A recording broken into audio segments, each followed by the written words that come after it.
Namaskar, welcome to this session on current regulatory requirements for conducting clinical trials in India for the investigational new drug. This is lecture 10 where we will be talking about ethical considerations related to this particular area. The learning objectives are actually upon completion of this course. The trainees will actually become aware of the national ethical guidelines for biomedical and health research involving human participant and children, and also understand the essential requirements for current ethical considerations for conducting clinical trial in India. What will we learn in this lecture? One is about the guidelines and some of the related regulations. To start with, the first guidelines came out in 1980, followed by first revision in 2000 and second in 2006 and the last one in 2017. This national ethical guidelines actually has 12 sections. The green ones that you see are the new additions to this particular revision, and the ones that you see in brown were already there in the 2006 version, but actually got expanded to such an extent that they had to be brought out as a separate section by itself. So, the new ones are responsible conduct of research, public health research, social and behavioral sciences research for health, and also a small portion data sets which is added to the section on biological materials and biobanking. So, let us start with the section 1, the statement of general principles. They are 12 in number, and in this revision actually we have replaced 3 of the past versions by social responsibility. The ones that you see in bluish green is social responsibility, maximization of benefit and environmental protection. And the language of all these principles have been made simplified to such an extent that anybody interested could understand the meaning well. Then you come to the section 2, which is general ethical issues, and here again we have actually added the ones that you see in green. We have added that in this particular section in greater detail. For example, the benefit risk assessment, distributive justice and community engagement. The other ones, informed consent process, privacy and confidentiality, payment for participation, compensation for research related injury, ancillary care, conflict of interest, selection of vulnerable and special groups as research participants, and post research access and benefit sharing will be dealt separately. And to talk about the post research access and benefit sharing, this will be coming again and again in the ICMR guidelines in various sections. When you talk about the benefits and risks, when you talk about benefits especially, it could be to the individual or to the community or the society, and these could be direct or indirect. And when you talk about risks, it is generally the physical risks that we actually note, but there are other types of risks as well, the psychosocial, economic and legal, which many a times we actually fail to recognize. And this is the responsibility of the researcher and the sponsor as well as the ethics committee. Now, when we talk about categorization of risk, we classify them into 4: minimal, starting with less than minimal, minimal, minor increase over minimal risk or low risk, and more than minimal risk or high risk. When we talk about less than minimal risk, it means that the data or the details are unidentifiable. Minimal risk is what you encounter in daily life, and as invasiveness increases, you get this other two: minor increase over minimal risk and more than minimal risk. Now, why is this important is mainly because you need it is actually helpful for the ethics committees to categorize the proposals into different types of reviews, which we will talk about later. Coming to the informed consent process, it actually talks about the informed consent document, which is patient information sheet as well as the informed consent form combined together, which we call as informed consent document. Now, when you talk about patient information sheet, is actually providing the whole lot of information which is relevant for that project, and the participant is expected to know all the details. And thereafter, it is not enough that you communicate the information, it is also important to know whether the participant has understood that or not. And many a times, if the person does not understand, he is cognitively impaired, then the role of the legally authorized or acceptable representative becomes very important, which we term in short as LAR. And this is all a means to assure that there is voluntariness in the participant getting enrolled in the clinical trial. The types of consent that we talk of could be either written, oral, audio or audio visual. Now, when we talk of privacy and confidentiality, one should understand that privacy actually is the right of the participant, but sometimes this can be limited, especially in circumstances where there is risk to life, not only own life, but also to others. So, the right to life principle plays a great role here. So, in certain circumstances we may have to disclose it, for example, suicidal ideation or risk to another person or the community, or when required by the court, this right can be actually breached. When we talk of confidentiality, it is actually the obligation of the researcher to keep the information private, and one should actually have the mechanism to have controlled access to this information, and that is actually described in the document which is presented to the participant to sign or agree to become a participant. When it comes to stored sample and data, the role of anonymization becomes very important in order to preserve this confidentiality, and we will come to that a little while later. When we talk of distributive justice, as you can see from the picture, each to his need. So, it has to be actually equitable distribution of benefits and burden. And when vulnerable population is used, they should not be used for the benefit of others, and it should not lead to social, racial or ethnic inequalities. There should also be plans for benefit sharing, which should be decided before the project is initiated, what we say a priori. Now, when it comes to payment, it could be of three types. For participating in the project, you may pay a small sum, reasonable sum for the travel expenses, incidental expenses or the time taken, the extra time needed for such participation. If it is research related injury, it is also bigger obligation of the researcher to compensate in terms of medical management and over and above that financial management if that is required.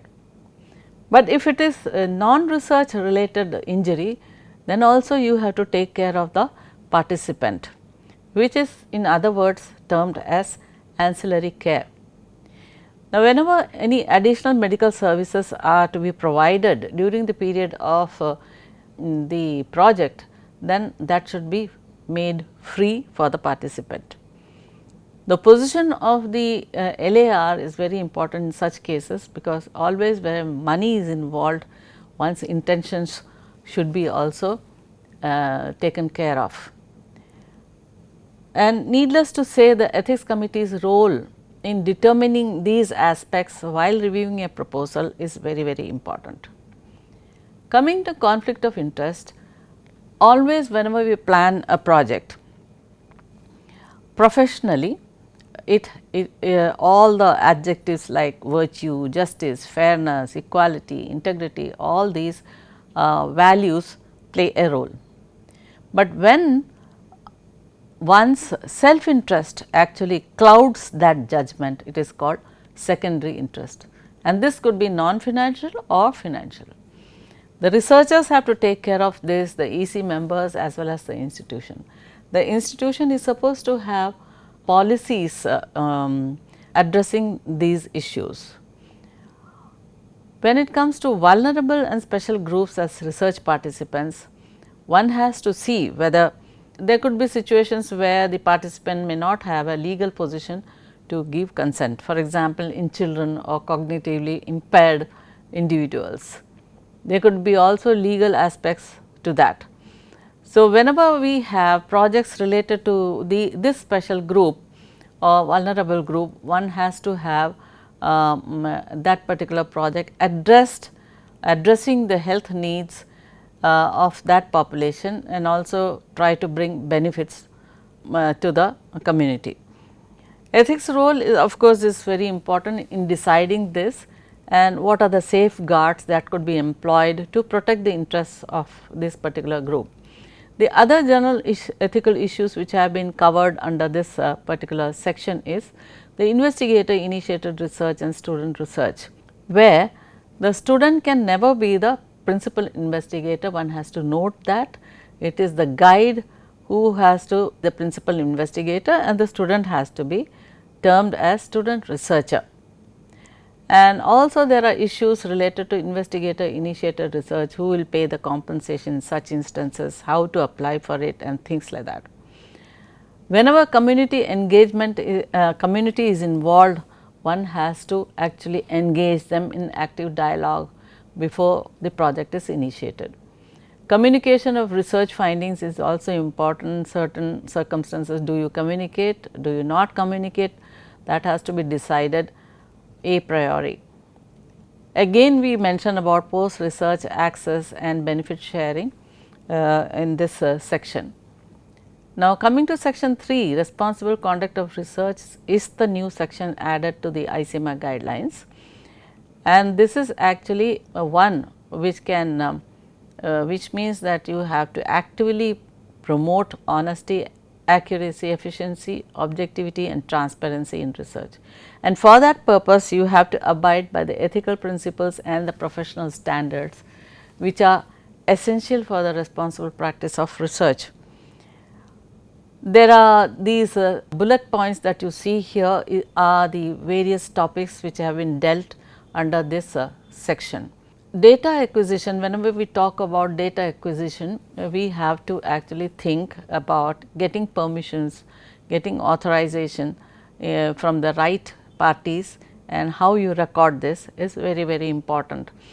Who owns the data and who is the custodian of data also has to be decided even before starting the project.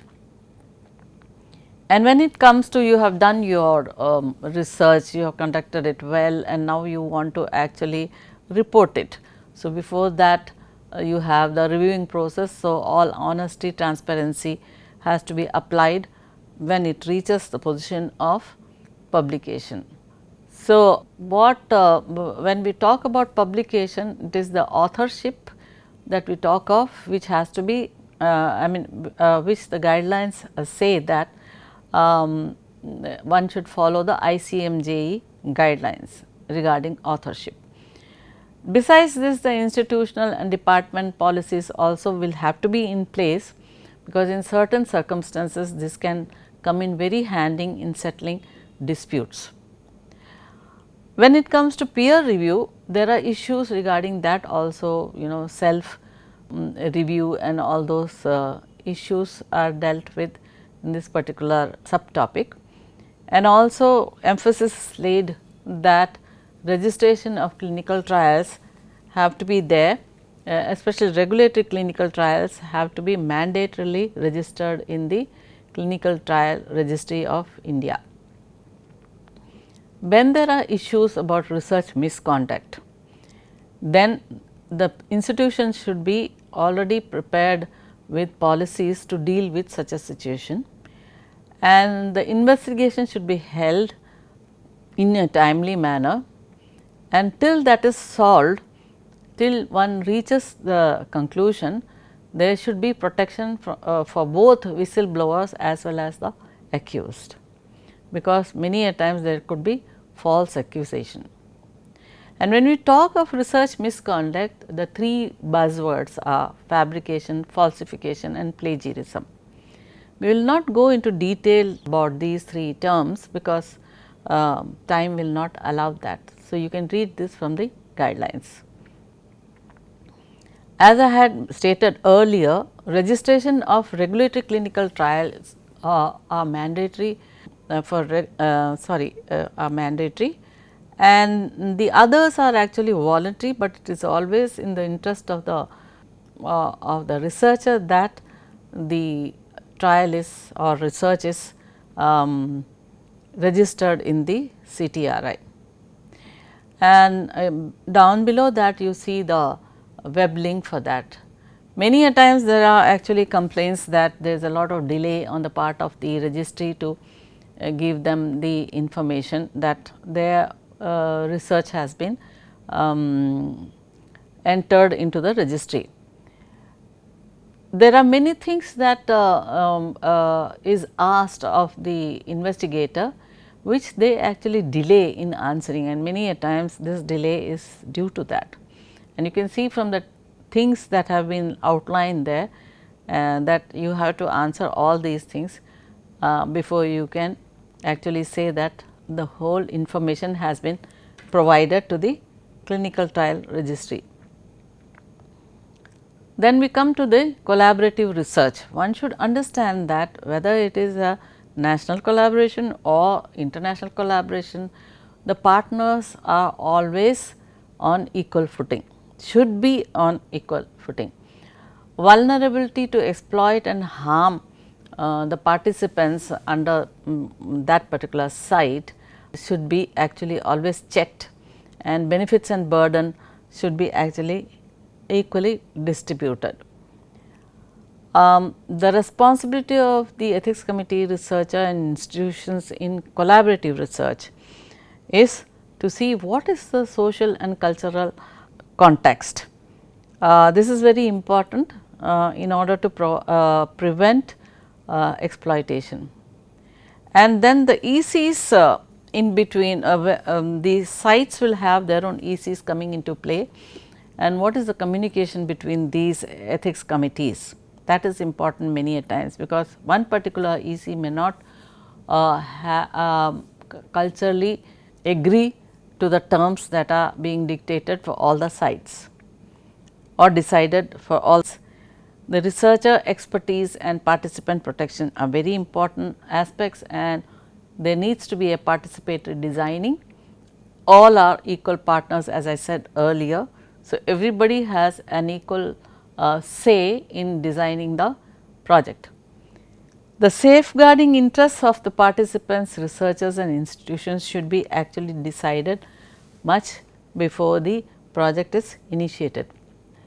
In the event of international collaboration, there are more issues regarding who owns the sample, who will actually do the data analysis, and how will it be disseminated, publication and IPR issues. In such circumstances, the standard of care actually is the best possible nationally available standard of care, which is actually which has been prescribed in the guidelines. The proposals, if they are not done in the country of origin, are generally not acceptable, and one needs to be compliant to the guidelines, regulations, cultural sensitivities of the countries. Since we have our own guidelines, what exists in our country should be actually respected. There has to be appropriate MOU, and if there is a transfer of biological material, there needs to be a material transfer agreement between the parties, and this is actually screened by the Health Ministry Screening Committee in order to protect the actually interests of the Indian scientists, and also see that sensitive information is not sent abroad for exploitation purposes. Coming to section 4, which is ethical review procedures, this particular section has been expanded to a great extent. And you can see from the bullet points that there are a number of aspects which have been covered under this section. What is the structure? What about the competence of the members? How should they function? And the independence nature of decision are the points which have been highlighted under this section. And the composition of an ethics committee could be multidisciplinary, multisectoral. There has to be age and gender representation. It is not like the ethics committee can have only one member or only one female member or one male member. That skews the point of view of ethics committees. 7 to 15 is the number prescribed for membership and preferably 50% of these should be non-affiliated. There has to be a mix of medical and non-medical members, because you get the different viewpoints together, which enables a better decision making process. Now, if an institution handles number of proposals, then you can have more than one EC, but they have to follow the same SOP. If an agency or institution is small, they do not have ethics committee and they do not have the means to have an ethics committee, then they can approach another institution which has somewhat standardized functioning ethics committee. In that case, the institution which they approach becomes the host institute, and the one which is asking for that, which is requesting that, becomes the user institution. But this is this will be actually a more will be effective only if there is MOU between the two institutions, highlighting that the host institution can actually have access to the user institution's records for monitoring purposes. In multicentric research, one could have a common designated ethics committee, which will see the proposal in consultation with representatives of the site ethics committees, finalize it, and then the site ethics committees have all the freedom to implement it at their site and also follow it up in a monitoring process. Now, when it comes to stem cells, you have the institutional committee for stem cell research. This would act as the scientific review of that particular project. If you do not have that, you can actually co-opt 2 specialists, one basic scientist and one clinician into the ethics committee to review such proposals. Now, when it comes to independent ethics committee, initially when the guidelines came out, this particular independent ethics committee at that time would handle only the regulatory clinical trials which were bioavailable and bioequivalent studies. But with the present rule that has come out on 19th March, they can handle other regulatory trials, but they have a great responsibility described under the rules. So, the role of ethics committee is actually to preserve the rights, safety and well-being of the participants. So, it is one of the pillars which actually protects the welfare of the participants, and it reviews types of biomedical and health research involving human, their biological material and data. Now, as I told you earlier, why we actually divide the risk into various categories is to help the ethics committees to decide whether it goes under exemption from review, or is it expedited review or full committee review. So, less than minimal risk actually goes under exemption, and minimal risk goes into expedited review process. There are various points highlighted in the ICMR guidelines which can actually be subjected to expedited review. The point that one has to understand in the process is that exemption actually leads to non-identifiable information, which you can take it from the website, which is in the public domain, or the information does not identify any person. But when you say minimal risk, it becomes identifiable. So, you must understand that exemption is non-identifiable, expedited is identifiable, full committee is also identifiable, but there you have categorized it into low or high risk of invasion into the body. For example, if you take 5 ml of blood from a healthy individual, it will be a low risk, but the same amount of blood if you take it from a sick neonate child would be high risk. So, one has to actually decide the invasiveness and classify them, but the review process would be by full committee for both. So, now that we have come to decision making, let us see how the ethics committee's decision has to be written. So, we have approved with or without suggestion or comments, and if you want revision, it has to be written with minor amendments or with major amendments, and if it does not fit into all this, it has to be not approved, and that will be actually a better word than saying rejected. And there has to be either a broad consensus, or if you prefer voting, it has to be 50% plus 1.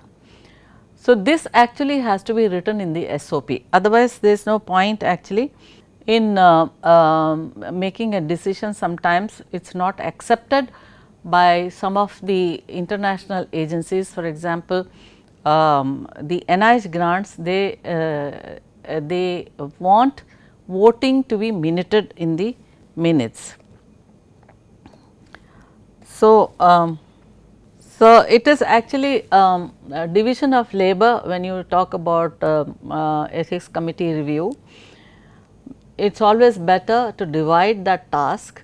The non-medical persons actually bring in the perspectives of the public in a way. The legal expert gives you opinion about the insurance policy, the clinical trial agreement, institutional policies and other agreements. The person is expected to bring in the existing laws if required to guide the committee as to what is right and what is wrong. The social scientist actually brings in the social, cultural and religious perspectives to the committee, which actually is the softer side of life, and the lay person is the most important person to review the informed consent document. It is believed that if the lay person is able to understand the language, then most of the work is done. You expect that the participant also will understand. But when it comes to the scientific aspects, it is the subject expert and the clinician and basic scientists who are actually responsible for providing that perspective. And if the subject expert is not there in the ethics committee, they are supposed to provide their comments or come in person, but never have the voting rights.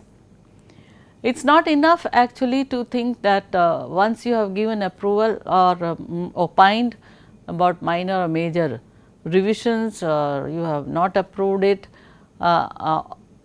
Not approved means the proposal cannot come back again in a revised form. But once you have given approval, then it is a continuous process, that is why we say continuing review. So, it has to be reviewed at regular intervals, at least once a year, more frequently if the risk is more like 3 monthly or 6 monthly. The review of serious adverse effects events, protocol deviation, violations, non-compliance and new information and final reports, all these form the continuing review.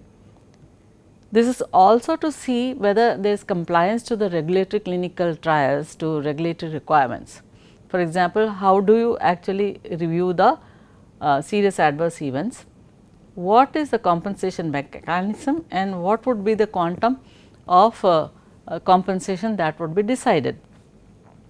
Now, institutional policies would be there for academic and other trials. So, that has to be considered against the background. Whenever there is actually continuing protocol deviation and violation or non-compliance, this has to be reported to the institution or authority. Monitoring actually is a process by which you actually keep control of the situation, and this could be done by the ethics committee, the DSMB and auditor or inspector. Inspector of course, is the regulator and that is the last step resorted to. When you talk of site monitoring, it can be off site or on site. The routine one is for higher risk or vulnerable participants, and for cause there are reasons when certain signals are produced, alerts are produced because a particular investigator has not complied despite several requests from the ethics committee secretariat to provide clarifications, or there are number of deviations, alarming number of deviations or protocol violations, or somebody has actually complained about what is happening in certain site. There are many other such reasons which will be actually incorporated in the SOP for taking action in such instances, and this will be actually on site, part of on site monitoring. Now, record keeping and archiving is also an important task of the ethics committee secretariat. So, all documentation and communication have to be dated, filed and preserved as per SOP. So, record keeping and archiving are also important functions of the ethics committee secretariat and member secretary. All documentation and communication have to be filed with date and preserved as per SOP. Confidentiality has to be maintained, therefore, access to these records have to be controlled, and how you retrieve them, who retrieves them is also to be controlled. There could be active and inactive files which have to be properly labeled and archived separately. Record, whether it is hard copy or soft copy, they have to be maintained for different periods as per SOP for different requirements. They should be accessible any time for inspection. One could also actually store them electronically if that is feasible. When it comes to registration of ethics committee, one will have to now note that earlier it was said that all ECs reviewing regulatory clinical trials should be registered with CDSCO, and that was for a period of 3 years. According to the new drug and clinical trials rule which has been issued on 19th March 2019, has increased this period to 5 years. Now, all those non-regulatory clinical trials which are reviewed by ECs were not required to register, but from this month, if everything is ready, one will have to do it with the Department of Health Research, and provisionally the registration will be for a period of 2 years, which will be extended to 5 years later. Accreditation of ethics committee is actually trying to improve quality of ethics committee functioning, and also it strengthens the human protection program and promotes the standard for quality. The 3 agencies right now available for such purpose in India are the NABH, which is the National Accreditation Body, and SIDCA, which has been actually initiated by WHO earlier, and the other one which sees only the ethics committee. NABH and SIDCA review the NABH for clinical trial ECs is only for ECs, SIDCA is also for ECs, whereas AHAP is American agency which looks which reviews the whole organization, its employees and a small part of ethics committee functioning. So, coming to section 5, informed consent process, on which we had touched earlier, one should understand that all ethics committee, all informed consent documents should have the essential elements which have been described on page 50 of the ICMR guidelines. And it is a responsibility of the researchers to follow these. There is also the concept of electronic consent wherever applicable, especially in pharma trials they do have this mechanism playing. The other thing that we have to consider is whether we can have waiver of consent, and there are situations where you may have to have reconsent or fresh procedures after consent process, when you may have to actually take a reconsent. There are special situations where you may have to have another protective mechanism like gatekeepers. For example, if you are going to school for a project, then you have to take the permission of the, and these are called permissions per the principal of the school. Similarly, if you are drawing people from a particular community, you have to get the consent of the community, and vulnerable groups again consent from them. There is also a mechanism about consent using deception, about which we will talk in a subsequent when we go through the subsequent slide. So, what are the types of consent? How do you document? All types of consent have to be documented. If you are literate, then written consent is acceptable, but if one is illiterate, then thumb impression is taken into account, but this has to be corroborated by an impartial witness. So, any consent process has to be documented. If the participant is a literate person, then written document, written consent signed and dated is accepted. But if the participant is illiterate, then it is a thumb impression. Or suppose you are taking oral consent, in that case, in these circumstances, you need to have an impartial witness present during the process, and whose signature with date is accepted as documented consent process. In both cases, sometimes you may have to take audio or audio visual consent, depending upon the circumstances. Now, audio visual recording of consent has become mandatory in regulatory clinical trials. Regulations now require that for any regulatory clinical trial, you need to have audio visual recording, and this has been actually repeated, although earlier it was GSR 611E on 31st July 2015. Now, in the new drug and clinical trial rule, it has been re-emphasized that audio visual recording has to be taken for vulnerable as well as when you are doing clinical trials using new chemical entities or new molecular entities. Only problem is whether these vulnerable populations can be defined into particular types of people, because all participants are vulnerable in some sense, but there is only a relative risk more for certain population than the others.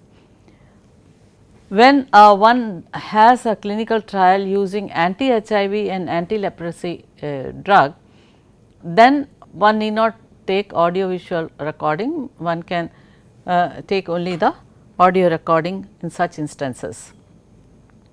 Coming to section 6 about vulnerable population, when we say vulnerable population, they have this increased likelihood of being wronged or of incurring additional harm.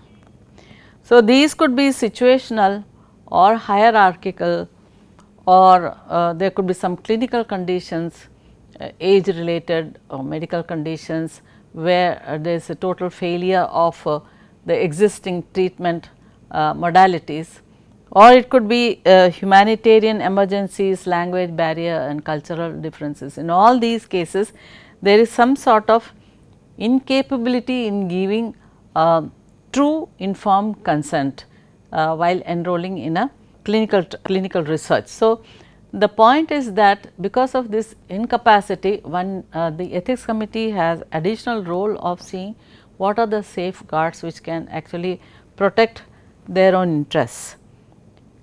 One should always remember that the research should be directly answering the or addressing the health needs of this population. And one should also consider that they always have an equal right to be included for the benefit that they can get in through research. The ethics committee, needless to say, should actually ensure safeguards. Coming to section 7 on clinical trials for drugs and other interventions, it is a huge section, and the definition given here is actually a general definition, that a clinical trial is any research or study that prospectively assigns human participants or groups of human to one or more health related interventions to actually evaluate the effects on health outcome to ensure safeguards. Now, this is a general definition, and what we have in the new drug and clinical trials rules is what is given below, that any systematic study of such new drug or investigational new drug in human subjects to generate data for discovering or verifying its clinical or pharmacological, including pharmacodynamics, pharmacokinetics or adverse effects, with the objective of determining the safety, efficacy or tolerance of such new drug or investigational new drug. So, the language differs a little, which is strictly pertaining to definition of new drug. So, when we talk regulatory clinical trials, then all these elements that are described under regulatory section are the various terms that have been actually highlighted in the square that you have here. The non-regulatory also has clinical trials pertaining to public health interventions, socio-behavioral interventions, technologies, surgical techniques or interventions involving traditional systems of medicine. Now, there is a distinction between traditional systems of medicine and phytopharmaceutical. Phytopharmaceutical has been described in the new drug and clinical trial rules, whereas and it has certain requirements for being included as phytopharmaceutical, whereas traditional systems of medicine is different from that. Now, as you can see, there are various topics under this heading. We will not go into details about these, and it is most important to understand that there is a difference between regulatory, academic or investigator initiated research. Now, when you say regulatory, it means that whatever comes under the definition of new drug is included under this, including devices, which is also separately stated, new drug, new indication, new dose, new dosage form or fixed combination are included under this, and it has a commercial purpose behind that. And when it comes to compensation for injury, it is the sponsor who is responsible to do that. whereas the regulators have actually separated this out from academic clinical trials. There is a purpose behind that, and investigator initiated research, or what we may now call as biomedical and health research, in short form BHR, are those which are purely academic in nature. But whenever an overlap is actually expected, so what you see here GSR 277, it is nothing but the new drug and clinical trials rule. If the ethics committee expects there is a slight overlap between this academic nature of the project and regulatory requirement, so then it has to actually it can approve it, but it has to inform the CDSC about it, wait for the reply for 30 days, and then it would be considered, if there is no reply from them, that it is approved for the purpose that EC had given the decision for. Now, institution is responsible here for the data that is generated and the safety of the intervention as well as compensation.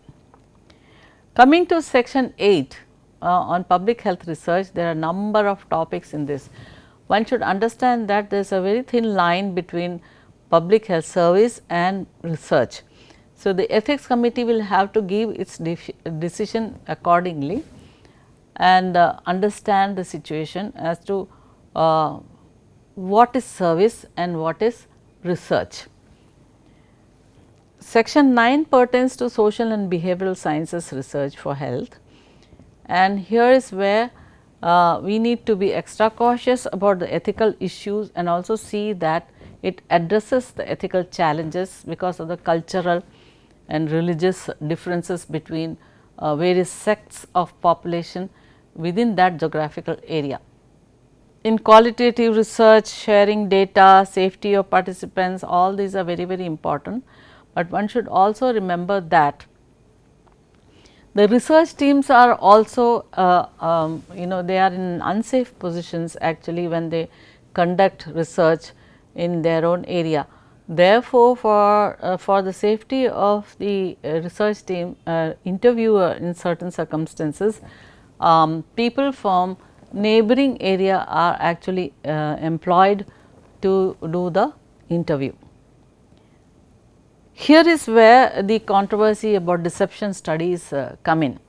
So, it could be active, incomplete disclosure with no deception, and authorized. Authorized means the participants are giving authorization to the researcher to not give the whole picture as it is, and these are actually sometimes required whenever there are sensitive issues involved.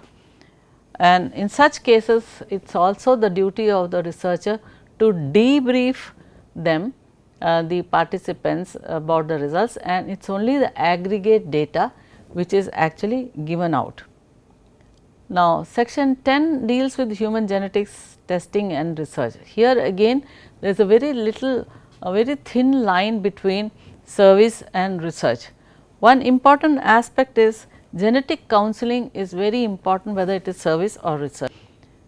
Prior to taking the biological material for diagnosis and even after that, privacy and confidentiality are very important aspects, because whenever we talk of genetics, it is not one individual who is involved, but also the whole family perhaps.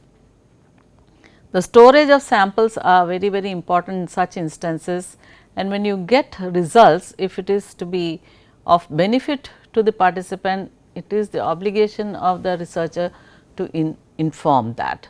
And when you publish these results also, one has to be very careful that there is no stigmatization involved. Conflict of interest and commercialization of diagnostic kits are important aspects which we will also cover in the next section.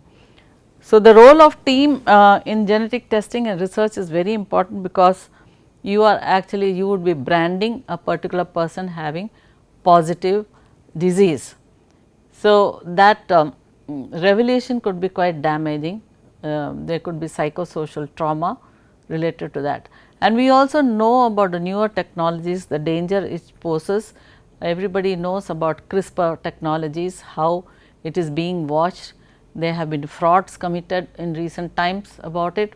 So, these are all aspects where ethics is very important and ethical policies are very important to be developed and discussed.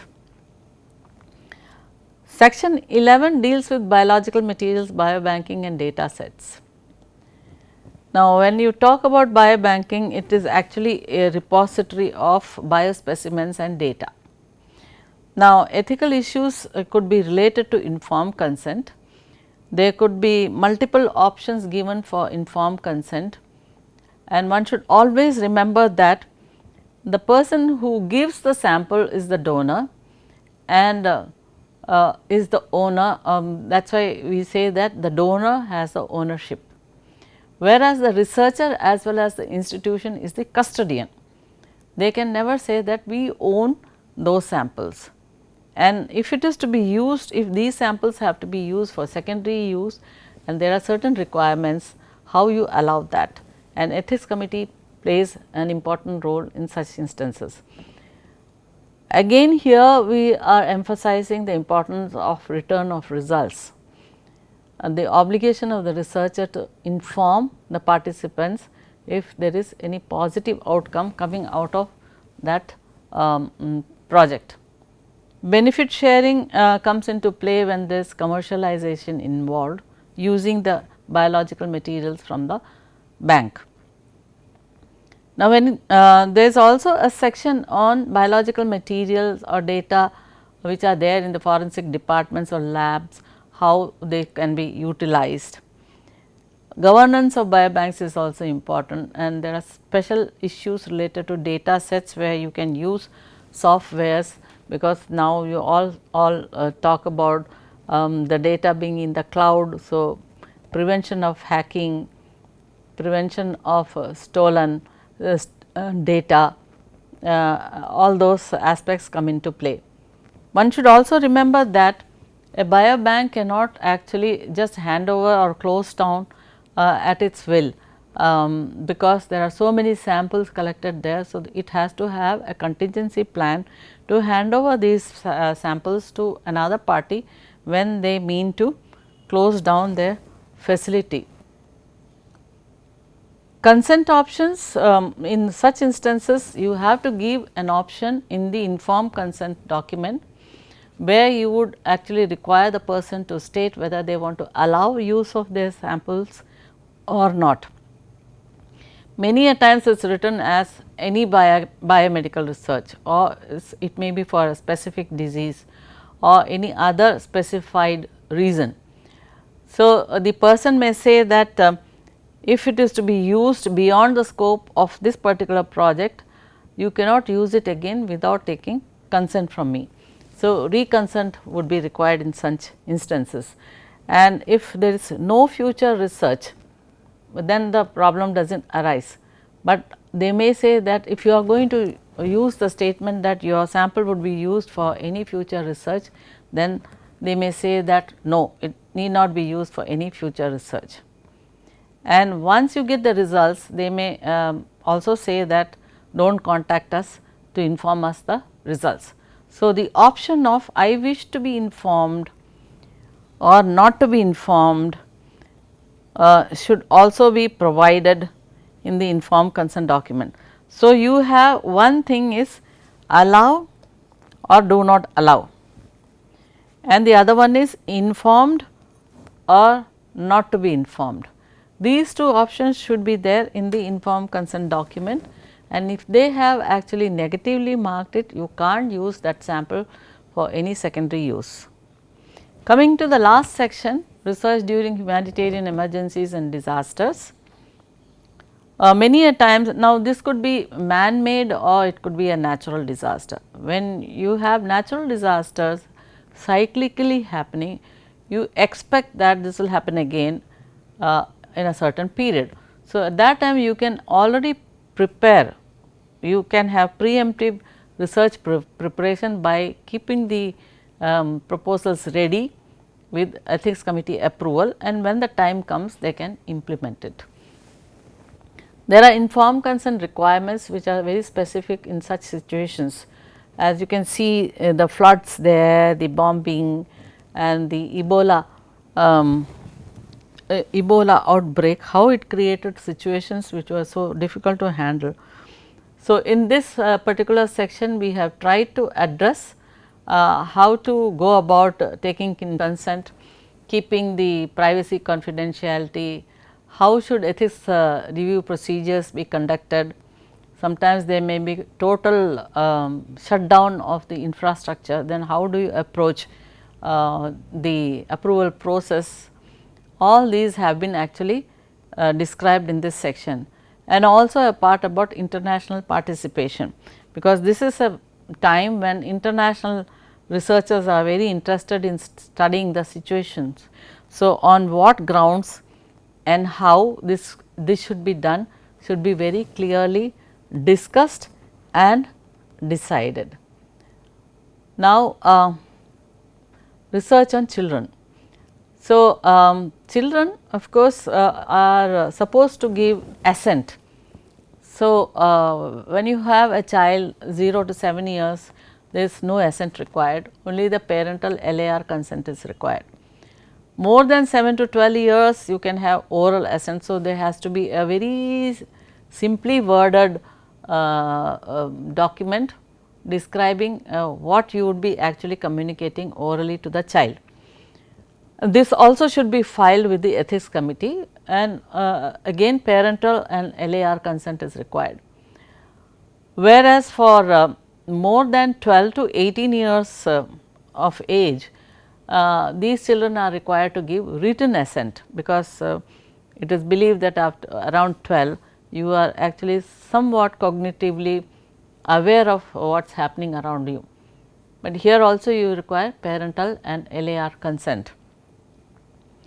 Now, if a child refuses, that should be respected and that child should not be included in the study. It may not be as acute as you see in this picture, it may be just the body language of the child hiding behind the pallu of the sari of the mother or behind the father, which you have to respect. Most of the time the fear is because of injections. So, how do you collect the samples? There also you have to observe certain things. For example, age and or body weight should be appropriate for your biological sample collection, or you can substitute that procedure with less invasive ones, like for example, salival swab instead of taking blood. And when should be the timing of collection? If the patient is admitted, then while you are drawing blood for routine care, you can actually draw a little more blood for the research purpose. Appropriate facilities and materials should be there, and if there is pain created as a result of your procedure, then you must be able to provide the pain reliever also for such children. The number of times you collect the sample, like blood drawing or spinal tap, you have it is a good practice to have a log book as to how many attempts you have made, because the more the number of attempts only denotes that you need further training. So, these are all safeguards to reduce the risk to the children. So, now we have come to recap which are the latest ethical guidelines for human research released by ICMR and when. There have been a number of guidelines, but we have concentrated only on 2 here. So, what are they? They are the National Ethical Guidelines for Biomedical and Health Research involving human participants and for children 2017. Coming to the second question, is it mandatory to register clinical trials in CTRI? Well, as of now, it is mandatory only for the regulatory clinical trials to register. The others are actually voluntary registration. Third one, is it mandatory for ECs to register? Yes, it is mandatory to seek CDSCO registration for ethics committees reviewing regulatory clinical trials, and for those not reviewing regulatory clinical trials will have to register in the Department of Health Research from this month onwards once the platform is ready. Fourth question is, should only written and signed informed consent form be obtained? We talked about so much of informed consent process and all that. So, as the situation may require, it could be oral, audio, audio visual consent as well.